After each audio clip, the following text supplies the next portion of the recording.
بسم اللہ الرحمن الرحیم نحمدہ ونصلی علی رسولہ الکریم۔ انجینئر علی مرزا سے جو ہمارے اختلافات ہیں، علماء کے اختلافات ہیں، وہ ساری دنیا کو معلوم ہے۔ جناب انجینئر علی مرزا کے نظریات سے ہم متفق نہیں ہیں، میں جہلم بھی گیا اسی سلسلے میں، لیکن جب تک دلائل کا جواب دلائل سے چل رہا تھا معاملہ ٹھیک تھا۔ اب ایک فتویٰ آیا ہے سامنے جو بڑا پھیلایا جا رہا ہے، ایک مولانا صاحب کی طرف سے فتویٰ دیا گیا کہ جی انجینئر صاحب کا قتل جائز ہے۔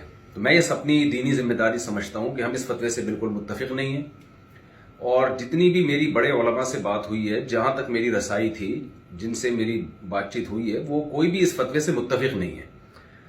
تو لوگ اس فتوے کو علماء کا متفقہ فیصلہ نہ سمجھیں، کیونکہ ہمارے ملک میں پہلے قتل و غارت بہت ہوئی ہے۔ یہ شرعاً کسی کو اجازت نہیں ہے اس کی کہ کسی بھی شخص کو اٹھ کے وہ قتل کر دے۔ انسانی جان کا قتل، چاہے وہ کسی بھی مسلک سے ہو، کسی بھی فرقے سے ہو، کسی بھی مذہب سے ہو، ہم اس کا قتل جائز نہیں سمجھتے۔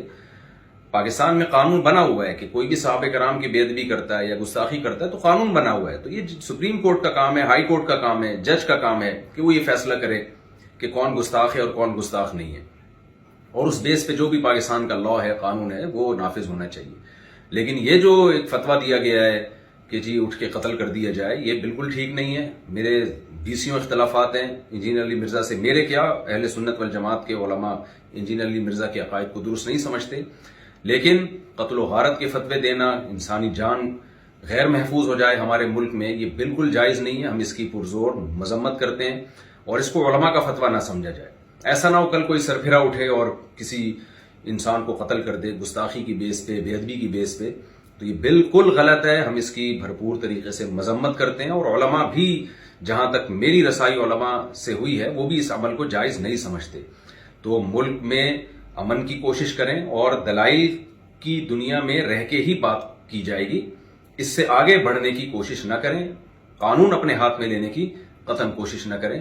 تو یہ جو ریسنٹلی فتویٰ آیا ہے اور سوشل میڈیا پہ پھیلایا جا رہا ہے، بالکل غلط ہے۔ قرآن و سنت کی روشنی میں اس فتوے کا کوئی سر نہیں بنتا، اور وہ پھر یہ ہے کہ ذرا سی کسی کی بات زبان سے کوئی لفظ نکلتا ہے نا، لوگ اس کو پکڑ لیتے ہیں۔ جنید جمشید کے ساتھ ہوا، مولانا طارق جمیل صاحب کے ساتھ ہوا، اور سیالکوٹ کا جو واقعہ ہوا تھا، ہم تو یہ جو واقعات تھے ان کے زخم ابھی چاٹ رہے تھے کہ جناب ایک اور فتویٰ مارکیٹ میں آ گیا کہ جی فلاں کو قتل کر دیا جائے۔ یہ بالکل درست نہیں ہے۔ تو خدارا جو مذہبی لوگ ہیں وہ جنون کی حد تک آگے بڑھنے کی کوشش نہ کریں، پاکستان کا، اسلام کا امیج دنیا میں خراب کرنے کی کوشش نہ کریں۔ اس سے ملک میں نقصان ہوگا اور قتل و غارت کا میدان گرم ہوگا۔ تو یہ بالکل غلط ہے۔ لہذا میں ابھی نیچے آیا ہوں گھر سے اتر کے، صرف اس کلپ کو ریکارڈ کروانے کے لیے، کیونکہ مجھے نہیں معلوم تھا کہ اس طرح کا سوشل میڈیا پہ کوئی فتویٰ پھیلایا جا رہا ہے۔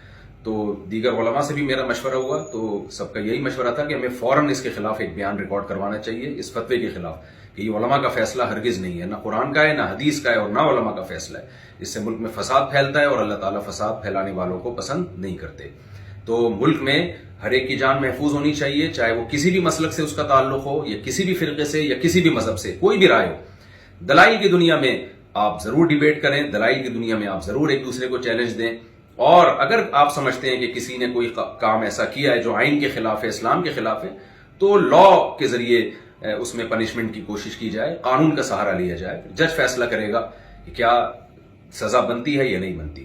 اللہ تعالی ہمارے ملک کو ہر قسم کی اندرونی اور بیرونی سازشوں سے پاک فرمائے، اور شر سے اللہ تعالی ہمارے کنٹری کو محفوظ فرمائے، اور عالم اسلام میں محبت اور اتحاد پیدا فرمائے، اور ہماری سب کی جانوں کو اللہ تعالی محفوظ فرمائے، اور یہ جو مذہبی شدت پسندی ہے، اس شدت پسندی سے اللہ تعالی ہم سب کی حفاظت فرمائے۔ وما علینا الا البلاغ۔